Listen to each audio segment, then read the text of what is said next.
Son zamanlarda bizə yüksək hərarətlə müraciət edən xəstələrin sayında artım müşahidə olunur. Hələ ki biz onun adını deyə bilmirik. Yəni hansı viruslu buna səbəb olduğu. Yəni 2 gündən sonra görürsən ki, burun axıntısı, burun tutqunluğu, boğazda ağrı, öskürək, iştahsızlıq, əzələ ağrıları, asqırmalar. Hazırda yayılan xəstəlik respirator infeksiyon xəstəliklərdən biridir. 2025-ci il mövsümü üçün qrip peyvəndlərinin effektivliyi ilə bağlı yeni araşdırma göstərib ki, bir çox ölkələrdə qripə bağlı xəstəlik və xəstəxanaya yerləşdirmə hallarında nəzərə çarpacaq azalma müşahidə olunur. Bu nəticə peyvəndlərin mövsümi tənəffüs yolu infeksiyalarına qarşı hələ də ən güclü qoruyucu vasitə olduğunu təsdiqləyir. Hindistanda aparılan araşdırma göstərir ki, bu il metapnevmovirusa ən çox 1 və 2 yaşlı uşaqlar məruz qalıb və əksəriyyəti yüksək hərarət, öskürək kimi tənəffüs yolu simptomları ilə xəstəxanaya yerləşdirilib. Bu virus COVID-19 sonrası qorunma tədbirlərinin azaldılması səbəbindən daha geniş yayıla bilər. Odur ki, valideynlər uşaqlarda sadə soyuq dəymə təəssüratı verən simptomlara qarşı daha diqqətli olmalıdırlar. Hər vaxtınız xeyir olsun, hörmətli tamaşaçılar. Siz Bakumedi izləyirsiniz. Bakumedin bu dəfəki buraxılışında biz mənşəyi hələ də məlum olmayan yeni bir xəstəlik haqqında danışacağıq.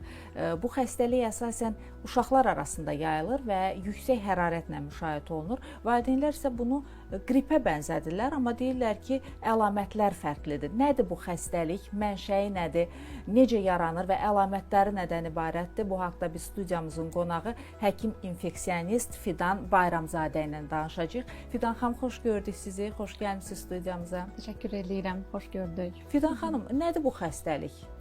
Bəli, son zamanlarda bizə yüksək hərarətlə müraciət edən xəstələrin sayında artım müşahidə olunur. Ümumiyyətlə biz payız mövsümünə girmişik. Payız mövsümündə biz hər zaman kəskin respirator infeksiyalar deyilən bu infeksiyaların sayında artım görürük. İndiki yaranan bu xəstəlik də yüksək hərarətlə başlayır, halsızlıqla başlayır. Amma sonradan digər əlamətlər qoşulur və kəskin respirator infeksiyalar qrupuna aid edirik bu xəstəliyi. Lakin sosial şəbəkələrdə insanlara təşviş yaradacaq bəzi əsassız xəbərlər paylaşılıbdır ki, bu xəstəliyi FMF adlandırdılar. FMF nə deməkdir? Yəni ailəvi aralıq dəniz qızdırmasıdır bunun açıqlaması. Amma bu xəstəlik əslində o FMF dediyimiz xəstəlik genetik bir xəstəlikdir. O yoluxucu xəstəlik deyil. Yəni ona görə də biz hazırda uşaqlar arasında bu yayılan xəstəliyi FMF deyə bilmərik. Hazırda yayılan xəstəlik respirator infeksiyon xəstəliklərdən biridir. Yəni səbəbi viruslardan biridir. Hələ ki biz onun adını deyə bilmirik. Yəni hansı viruslu buna səbəb olduğu.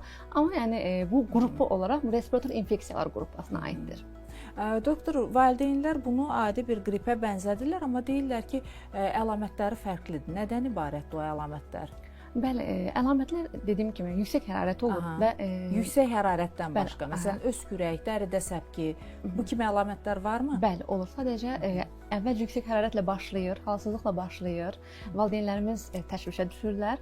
Lakin izlədikdə xəstəliyi görürük ki, digər əlamətlər qoşulmağa başladı. Yəni 2 gündən sonra görürsən ki, burun axıntısı, burun tutqunluğu, boğazda ağrı, öskürək, iştahsızlıq, əzələ ağrıları, asqırmalar. Bu əlamətlər qoşulur xəstəliyə və beləliklə biz bu əlamətləri birlikdə görüb, birlikdə dəyərləndiririk və deyirik ki, sizdə hansı bir virus olma ehtimalı var və biz bunu respirator infeksiyalarından hansına aid edə bilərik. Onun laborator analizlərlə bunu bilə bilirik. Hansı analizlər vermək lazımdır? Əsas yəni biz tam dəqiq diaqnozumuzu COVID dövründə də məlum olan nazofaringeal yaxma, yəni bilirsiniz ki, burundan götürən bir yaxma var və bu yaxmanın PCR üsulu var, polimervari zəncirvari reaksiya. Bu PCR üsulu ilə biz gördükdə biz orada hansı virus olduğunu bilə bilirik. Yəni respirator panellər var ki, burada çoxsaylı virus bu əlamətlərin hamısını yarada bilir. Yəni biz o PCR analizi ilə bunda hansı pozitiv olduğunu yoxlaya bilərik və dəqiq deyə bilirik ki, sizdə hansı viruslu bu əlamətləri törədib. Doktor, valideynlər çox vaxt uşaqda bir qızdırma müşahidə edən kimi düşünürlər ki, uşaq qripdir. Yəni bu xəstəliklə qrip arasındakı əsas fərq nədən ibarətdir? Bəli, bizdə ümumiyyətlə valideynlər uşaqda qızdırma, öskürək görən kimi bunu qrip adlandırırlar. Amma əslində qrip dediyimiz xəstəliyin törədicisi influenza virusudur. Aha. Yəni biz influenza virusu deməyimiz üçün bu xəstəyə yüksək hərarəti olmalıdır, daha kəskin keçir. Yəni qrip daha kəskindir. Digər qripə bənzər əlamətlər daha fərqlidir. Yəni mən burada çoxsaylı viruslar saya bilərəm. Deməli, əslində bu xəstəlik qripdən daha yüngül keçir. Bəli, yəni əslində qripdən daha yüngül keçir və biz dediyim kimi respirator sinsitial virus var, parainfluenza virusu var, adenovirus var. Yəni bunların hər biri bu əlamətləri verə bilir. Yəni biz hər birini bu əlamətləri görən kimi qrip deyirik və bu yəni valideynlər qrip deyirlər. Bu yanlış yanaşmadır. Bu qrip deyil. Yəni siz ona sadəcə yüksək hərarəti görən kimi qrip deməyiniz yanlışdır. Çünki qrip yüksək hərarət verir. Amma hər yüksək hərarət qripdən yaranmır. Yəni digər viruslar da yüksək hərarət verə bilər, bakterial infeksiyalar da yüksək hərarət verə bilər. Yəni biz ona görə də yəni valideynlər qrip deyəndə biz onu bilirik ki, yəni valideyn hər xəstəliyə qrip deyə bilər. Biz sorğulamağa başlayırıq. Sizin uşağınızda yüksək hərarətdən başqa nə var? Hansı əlamətlər yaranıbdı?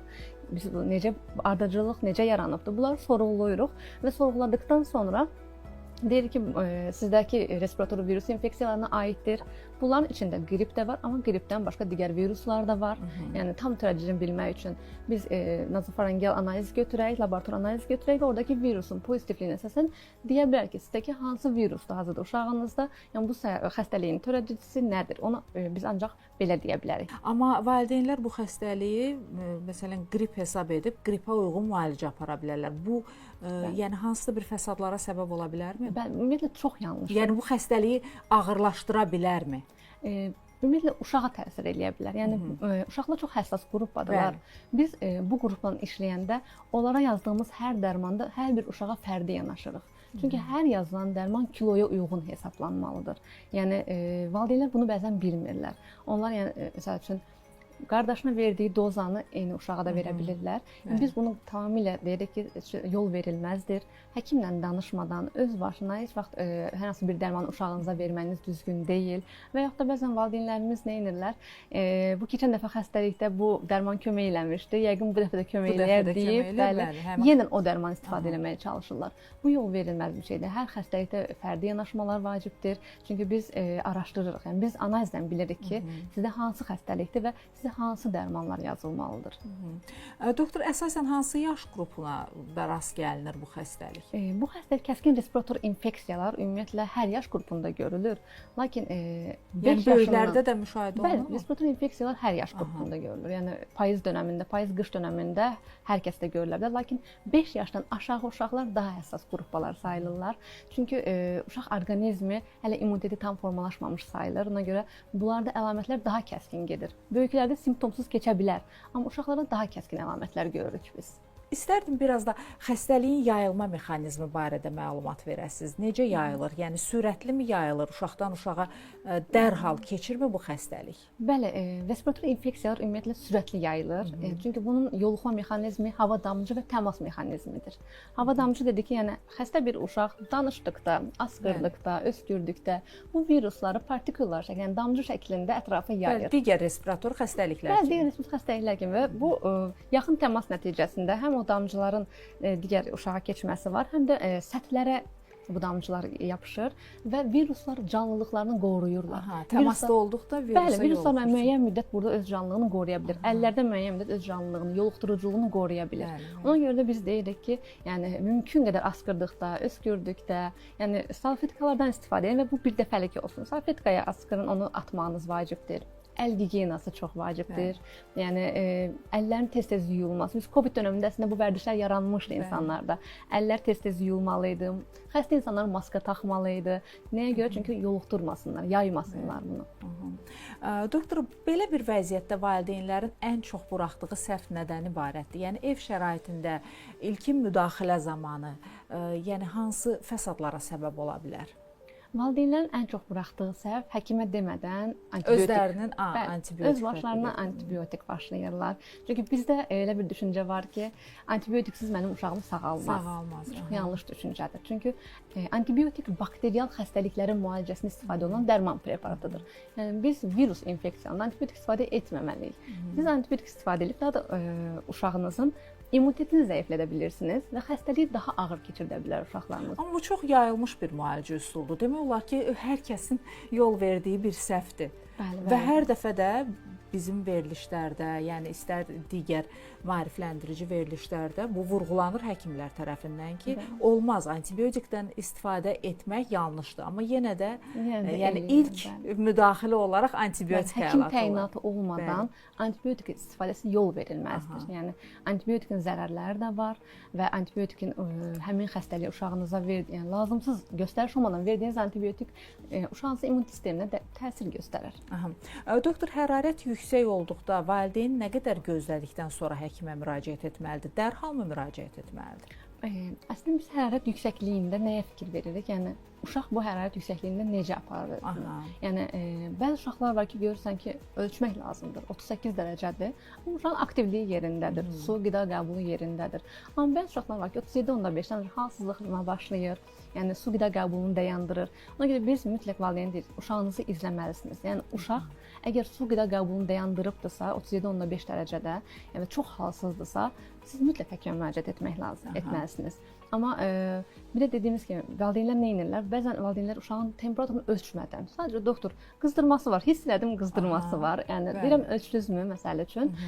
Yox, ölçmədik. Yəni bu çox yanlışdır. Siz ölçməli termometrlərdən istifadə edib ölçməlisiniz. Yəni uşağınız neçə dərəcə temperatur olduğunu bilməlisiniz.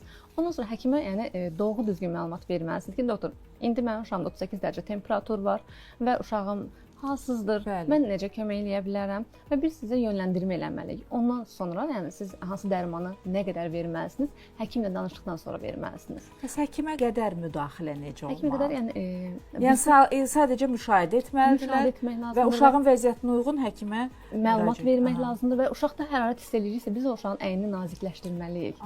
Bəzən çox geyindirirlər ki, bizdə hələ də o səhv var ki, uşaq qızdırması var, uşağı daha qalın geydirək, qoy qızdırması çıxsın. Bu çox yanlış. Bu uşağın hərarətini yuxarı qaldıra bilər əksinə. Və bəzən uşaqlarımızı spirtli su ilə silirlər ki, köhnədən qalan bir vərdişlərdir bunlar. Bunlar da yanlışdır. Yəni bunlar soyuq su ilə kompres etmək necə? Soyuq su ilə yox, biz ilıq su məsləhət görürük. İlıq su ilə kompres etmək, hətta ilıq duş, əgər yüksək hərarəti var və dərman vermişik, bir qədər izləyirik dərmanın düşməsi təsiri nə qədər. Əgər daha gec düşürsə, o zaman ilıq banyolar deyirik. İlıq su ilə ya uşağı duş eləyə bilərik, ya da ki, ilıq kompreslər qoya bilərik. Doktor, mən belə başa düşürəm ki, bu xəstəliyin əslində bir adı da yoxdur. Sadəcə sıradan bir respirator xəstəliklərdən, virus infeksiyalarından biridir.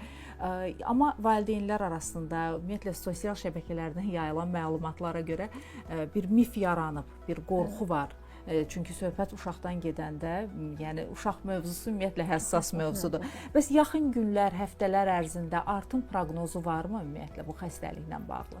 Hələ ki elə bir ehtimal yoxdur artım proqnozu. Yəni əvvəlki illərdə necə idisə, yəni bu ildə də eyni cür davam eləyəcək. Əvvəlki illərdə biz payız-qış mövsümündə, yəni bu xəstəliklərdə artım görürdük. Deməli bu xəstəlik də mövsümü bir xarakter daşıyır. Mövsüm xarakteri daşıyır. Bəli, tamamilə mövsüm xarakteri daşıyır və qış dövrünə girdikcə bir qədər artım ola bilər. Yəni o da dediyimiz kimi, yəni bizi qorxudacaq kimi deyil. Hələ ki bizi qorxudacaq bir ehtimal gözlənilmir. Yalnız payız-qış mövsümündə müşahidə olunan sıradan bir respirator xəstəliklərdən biridir. Bəs xəstəlik zamanı uşağın orqanizmində ən çox hansı sistemi zəifləyə bilər? İlkin olaraq tənəffüs yolu sistemi zəifləyir. Çünki bu virusun giriş qapısı tənəffüs yoludur. Öskürək müşahidə olunurmu? Bəli, bəli. Tənəffüs yolundan giriş qapısına görə tənəffüs yolundakı epiteli hüceyrələrini zədələyir. Ona görə ilkin olaraq biz o əlamətləri görürük. Burun tutqunluğu, boğaz ağrısı, öskürək. Yəni qripə bənzər. Qripə bənzər əlamətlər, öskürək, bəzən nəfəs darlığı verə bilər. Yəni bu əlamətləri görürük və ilkin olaraq tənəffüs sistemini zədələyir. Lakin ağırlaşmalar gördükdə biz, yəni bəzən ağırlaşmalar verə bilir. Ağırlaşması da dəyişir. Yəni bəzən otit verir, o zaman qulaqda bir ağırlaşma biz düşünürük. Bəzən laringit deyirik, o da tənəffüs yolumuzdan bir orqanımızdır. Onun ağırlaşmasını verə bilir. Bizim heç sevmədiyimiz ağırlaşmalar pnevmoniyalardır. Pnevmoniya verə bilər, bəzən verə bilər. Bir də bəzi viruslar vardır ki, onlar sinir sisteminə təsir göstərir, ensefalit kimi ağırlaşma verə bilər, amma bunlar çox az rast gəlinir. Yəni mütləq deyil ki, hər uşaqda bu ağırlaşmalar görmürük biz. Çox az rast gələn ağırlaşmalardır. Bəs bərpa dövrü nə qədərdir? Uşaqlarda bərpa dövrü normalda 7-10 gün ərzində uşaqlarda sağalma olur. Lakin bəzi uşaqlarımız vardır ki, bunlarda immun sistemi daha zəif olur. Yəni bu uşaqlar daha gec sağalırlar. Yəni bu uşaqlarda ümumiyyətlə öskürək ən gec sağalan əlamətlərdəndir. Valideynlərdən də deyirik ki, doktor hər şey keçib, öskürək keçməyibdir. Bu kimi sözləri çox eşidirik biz. Lakin biz deyirik ki, öskürək bizim qoruyucu refleksimizdir. Yəni öskürək əlamətindən qorxmamaq lazımdır əslində. O bir qoruyucu refleksdir. Yəni və biz uşaqda digər əlamətlərin sağaldığını görürüksə və öskürəkdə ritmlərində azalmalar varsa, öskürək tutmalarında azalmalar varsa, yəni biz bu uşağın sağalma dövrünə girdiyini deyirik valideynə. Yəni narahat olmamağını deyirik. Və o da zamanla, yəni 10-14 gün, bəzən 21 günə qədər uzana bilir sağalmalar bəzi uşaqlarda. Doktor, indi də istərdim ki, mövsümün ümumi mənzərəsinə nəzər salaq. Bax, bu xəstəlikdən başqa yanaşı olaraq daha hansı xəstəliklərin yayılması müşahidə olunur? Son zamanlar biz ən çox deməli respirator infeksiyalardan başqa əl, ayaq, ağız xəstəliyi dediyimiz Coxsackie virusdur. Bunu belə tanıyırlar. Coxsackie virusu daha çox görürük. Yəni burada necə olur? Bu səpkilərin xüsusi tipik yeri olur. Əllərdə, ağız ətrafında, ağzın içində, bir də ayağın altında. Yəni biz bunu çox görürük. Uşaqlar arasında su çiçəyini görürük. Su çiçəyi virus infeksiyasını görürük hazırda. Bir də respirator infeksiyaların hər birini rastlaşırıq bu dövrdə. Ən çox bunlarla. Bəs bu xəstəliklərin arasında ən ağır keçən və valideynlərin əsasən ən çox diqqət etməli olduğu xəstəlik hansıdır? Yəni ciddiyə almalı olduğu. Qrip dediyimiz, əsli qrip, yəni influenza, influenza virusunun səbəb olduğu qrip əslində ağır bir xəstəlikdir. Yəni bunun ağırlaşmaları daha çox ola bilər. Yəni buna daha çox diqqət etmək lazımdır. Yəni çox yüksək hərarətlə gedir, öskürək gedirsə, mütləq şəkildə həkimə müraciət etmək lazımdır. Həkim təyinatı ilə müalicələrə başlamaq lazımdır, bəli dərmanlar qəbul etmək lazımdır və uşaq özünü kontrol. Yəni biz kontrol müayinələri mütləqdir. Yəni təkrar gətirin, çünki sizin görmədiyiniz hər hansı bir əlaməti biz görə bilərik. Daha erkən müayinələr lazımdır. Doktor, metapnevmovirus və RSV virusu haqqında da istərdim bizə məlumat verəsiniz. Hər iki virus da kəskin respirator virus infeksiyalar qrupuna aiddir. Yəni onların da yaratdığı xəstəliklər eynilə bu bayaq sadaladığımız xəstəliklər kimi eyni əlamətləri yaradırlar. Sadəcə respirator sinsitial virus dediyimiz virus o sırf 2 yaşdan daha aşağı uşaqlara qarşı daha həssasdır. Onlarda daha kəskin xarakterdə gedir xəstəlik. Həm yuxarı tənəffüs yollarını, həm aşağı tənəffüs yollarını zədələyə bilir. Yəni respirator sinsitial virusa qarşı uşaqlar daha həssasdırlar. O zaman yüksək hərarət və pnevmoniyalar daha çox görülür. Yəni ona görə də daha digər viral infeksiyalar içində 2 yaş altı uşaqlarda ən çox rastlaşdığımız və daha kəskin gedən virus infeksiyalarından biridir. Yəni 2 yaşdan aşağı uşaqlarda bu müşahidə olunursa, yəni valideynlər diqqətli olmalıdırlar. Hansı əlamətləri gördükdə dərhal həkimə müraciət etməlidir? Yəni uşaqda əgər görsələr ki, yüksək hərarət var və yüksək hərarətlə bərabər uşaqda nəfəs almada çətinlik var, boğulmalar var. Yəni uşaq əvvəlki aktivliyindən daha zəif aktivdir, daha halsızdır, qida qəbulu yoxdur, su qəbulu yoxdur. Bu zaman mütləq şəkildə 2 yaşdan aşağı uşaqlar və 6 aydan kiçik uşaqlar bizim ən həssas olduğumuz uşaqlarla mütləq həkimə müraciət etmək lazımdır. Bəs ümumiyyətlə bax bu xəstəliklərin, mövsümi xəstəliklərin bir-birinə qarışması mümkündürmü? Yəni bir neçəsinin eyni anda müşahidə olunması? Əslində eyni anda müşahidə olunması çox az rast gəlinən bir şeydir. Sadəcə necə ola bilər? Yəni birinin sağalma dövrünə girdikdə bir uşaq digər bir virusa yoluxa bilər və bu da xəstəliyin daha kəskin getməyinə səbəb olur. Çünki immunitet hələ tam bərpa olmamış, yeni bir virus gəlir bədənə və o yeni qəbul olunan virus daha kəskin keçir. Fidan xanım, mövsümi xəstəliklər arasında ən çox rast gəlinən ağırlaşmalar hansılardır? Ən çox rast gələn ağırlaşmalar biz uşaqlarda otitlə rastlaşırıq. Yəni bu da necə olur? Əslində biz ağırlaşmanı necə izləyirik? Yəni uşaq xəstələnir və biz görürük ki, hərarət düşməyə başlayıbdır, əlamətlər azalıbdır. Lakin 3-5 gündən sonra yüksək hərarət yenidən yaranır və uşaq əvvəlkinə baxdıqda daha kəskin bir vəziyyətə keçir. Nəfəs alması çətinləşir, qulaqda ağrı şikayətini deyir uşağımız. Biz bu zaman otit haqqında düşünürük. Və yaxud da bəzən sinuzitlə ağırlaşma verə bilir. Sinuzitlə ağırlaşmaqda yenə yüksək hərarət yenidən olur və uşaqda üzdə ağrı olur. Bu əlamətlər yenidən başladıqda və bu şikayətlərlə bizə təzədən valideyn müraciət etdikdə biz bu halda ağırlaşmalar haqqında düşünürük və uşaqdan bəzi lazımi analizlər götürürük ki, bu ağırlaşmanı törədən ikincili bir infeksiya, ikincili bir bakterial infeksiya qoşulubmu prosesə? Yoxsa virus infeksiyasıdırmı? Yəni biz ona əsasən əgər ikincili bakterial infeksiya qoşulubdursa, o zaman antibiotik istifadəsinə başlayırıq. Amma o zamana qədər heç bir antibiotik istifadəsi etmirik, simptomatik müalicəmizi eləyirik uşaqlara. Yəni hərarət salıcılarımızı, burunda nəfəs tıxanıqlığı varsa, burun açıcılardan istifadə olunur. Öskürək varsa ona uyğun bir müalicə veririk və belə izləyirik uşağımızı. Ən əsas da bol maye qəbuludur. Yəni uşaqlarda çünki dehidratasiya çox tez rast gəlinir, yəni çox tez yarana bilər. Yəni susuz qalmalar çox tez yarana bilər. Ona görə biz bol maye qəbulunu, yəni bu xəstəliklərdə valideynlərə məsləhət görürük. Fidan xanım, immuniteti zəif və allergiyası olan uşaqlarda bu xəstəliklər daha ağır keçir. Bu nə ilə bağlıdır? İmmunitetin zəif olması ilə yoxsa tənəffüs yollarının həssaslığı ilə? Bəli, hər ikisi uşaqlarda xəstəliyi ağır keçirdə bilir. Həm immunitetin zəifliyi, həm də allergik uşaqlarımız, yəni tənəffüs yolu həssaslığı olan uşaqlarımız bu xəstəliklər daha ağır keçirilir. Niyə? Çünki immunitet zəifliyində birincil və ikincil immunitet zəifliyi var və uşaqlarımızın xəstəliyə qarşı reaksiyası, yəni immun cavab deyirik biz buna, immun cavabı daha zəif olur. Bu zaman əlamətlər daha kəskin keçir. Bir də allergik uşaqlarımızda da zaten tənəffüs yolunda həssaslıq var.